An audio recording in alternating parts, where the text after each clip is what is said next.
வாங்க தேங்காய் காய்ந்த மிளகாய் சட்னி எப்படி செய்கிறதுன்னு பார்ப்போம். ஒரு மிக்ஸி ஜாரில் 4 ஸ்பூன் பொட்டுக்கடலை, 4 ஸ்பூன் துருவிய தேங்காய், 1 டீஸ்பூன் பொடியாக நறுக்கின இஞ்சி, 1 டீஸ்பூன் பொடியாக நறுக்கின பூண்டு, 6லேருந்து 7 காய்ந்த மிளகாய் கிள்ளி ஆட் பண்ணிக்கோங்க. சுவைக்கேற்ப உப்பு, தேவையான அளவு தண்ணி சேர்த்து மிக்சியில் நல்லா அரைச்சி எடுத்துகிட்டு வந்துக்கலாம். ரொம்ப நைஸாகவும் இருக்கக்கூடாது, ரொம்ப கொரகொரப்பாகவும் இருக்கக்கூடாது, மீடியமாக இந்த அளவுக்கு அரைச்சி எடுத்துக்கலாம். இதை இப்போ நம்ம ஒரு பவுலுக்கு ட்ரான்ஸ்ஃபர் பண்ணிக்கலாம். ரொம்ப தண்ணியாகவும் இருக்கக்கூடாது, ரொம்ப திக்காகவும் இருக்கக்கூடாது, இந்த அளவுக்கு இருக்கணுங்க.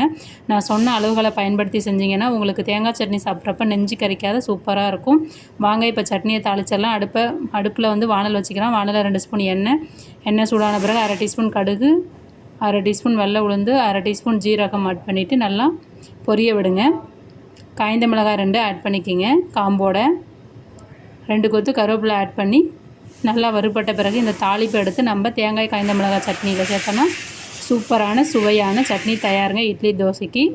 Thank you very much.